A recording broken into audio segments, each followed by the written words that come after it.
श्री जानकी वल्लभो विजयते। श्री रामचरितमानस पंचम सोपान सुंदरकांड। शांतम शांत व प्रेम मनघम निर्वाण शांति प्रदम ब्रह्मा शंभु फणीन्द्र सेव्य मनीषम वेदांत वेगम विभुम रामाख्यम जगदीश्वरम सुरगुरु माया मनुष्यम हरिम वंदेहम करुणाकरम रघुवरम भूपाल चूड़ामणिम।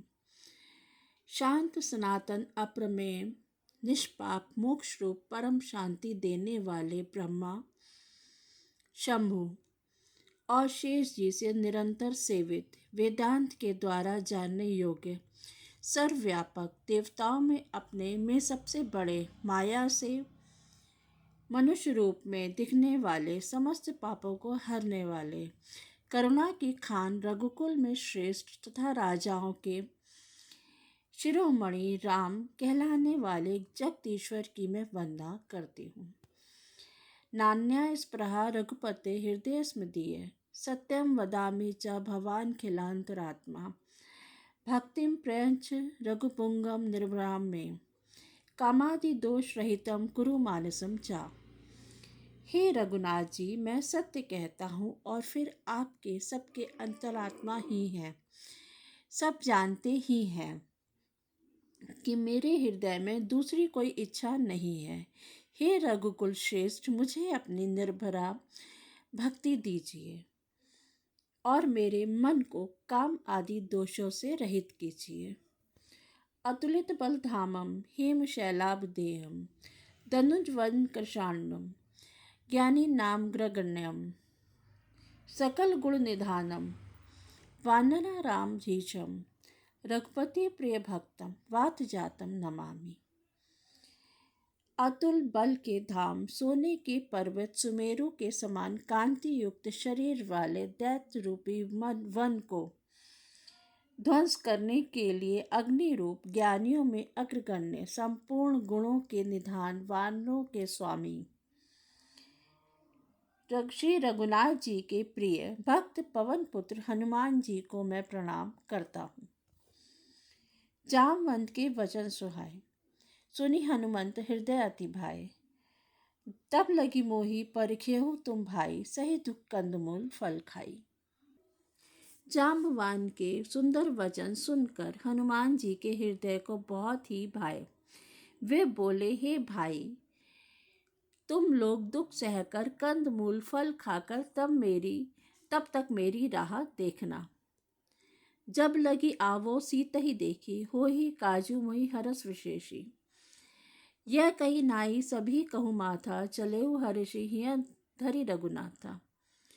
जब तक मैं सीता जी को देखकर लौट ना आऊं काम अवश्य होगा, क्योंकि मुझे बहुत ही हर्ष हो रहा है। यह कहकर और सबको मस्तक नवाकर तथा हृदय में श्री रघुनाथ जी को धारण करके हनुमान जी हर्षित होकर चले।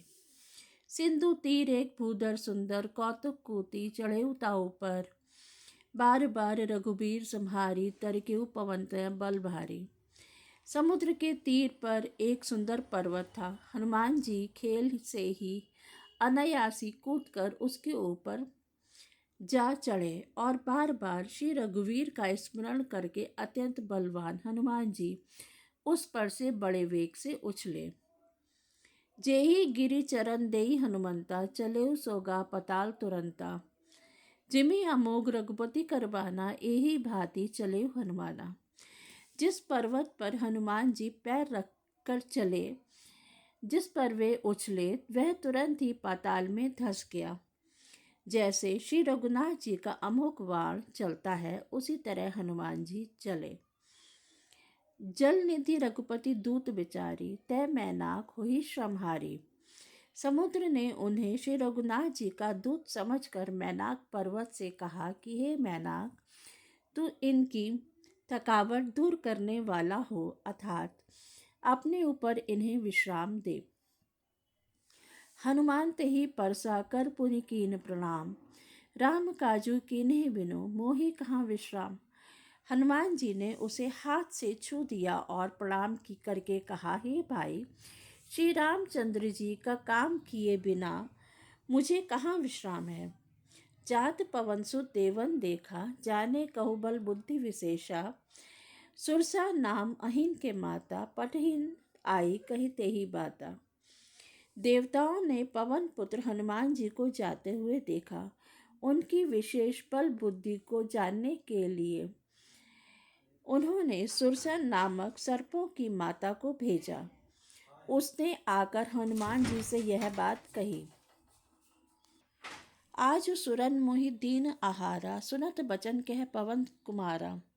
राम काजू करी फिरी में आवो, सीता कई सुधि प्रभु ही सुनावो। आज देवताओं ने मुझे भोजन दिया है। यह वचन सुनकर पवन कुमार हनुमान जी ने कहा, श्री राम जी का कार्य करके मैं लौट आऊं और सीता जी की खबर प्रभु को सुना दूं। तब तक बदन पैठी हऊ आई, सत्य कहूँ मोहि जान दे माई। कवनेऊ जतन देई नहीं जाना, ग्रससी न मोहि कहेऊ हनुमाना। तब मैं आकर तुम्हारे मुंह में घुस जाऊंगा, तुम मुझे खा लेना। हे माता, मैं सत्य कहता हूँ, अभी मुझे जाने दो। जब किसी भी उपाय से उसने जाने नहीं दिया, तब हनुमान जी ने कहा, तो फिर मुझे खा ना ले। जोजन भरी तही बदनु पसारा, कपितनु कीन दुगुन विस्तारा। 16 जोजन मुक्तेई ठयऊ, तुरंत पवन सुत 32 भयऊ। उसने योजन भर 4 कोस में मुंह फैलाया। तब हनुमान जी ने अपने शरीर को उससे दूना बढ़ा लिया। उसने 16 योजन का मुख किया, हनुमान जी ने 32 योजन हो गए। जस जस सुरसा बदनु बढ़ावा, तासु दून कपि रूप दिखावा। सत जोजन तेहि आनन कीना, अति लघु रूप पवन सुत लीना। जैसे जैसे सुरसा मुख का विस्तार बढ़ाती थी, हनुमान जी उसका दूना रूप दिखलाते थे। उसने 100 योजन 400 कोस का मुख किया। तब हनुमान जी ने बहुत ही छोटा रूप धारण कर लिया। बदन पैठी पुनि बाहिर आवा, मांगा बिदा ताहि सिरुनावा। मोही सुरन जई लागी पठावा, बुद्धि बल मरमु तोर में पावा। और वे उसके मुख में घुसकर तुरंत बाहर निकल आए और उसे सिर नवाकर विदा मांगने लगे। उसने कहा, मैंने तुम्हारे बुद्धि बल का भेद पा लिया, जिसके लिए देवताओं ने मुझे भेजा था। जय श्री राम।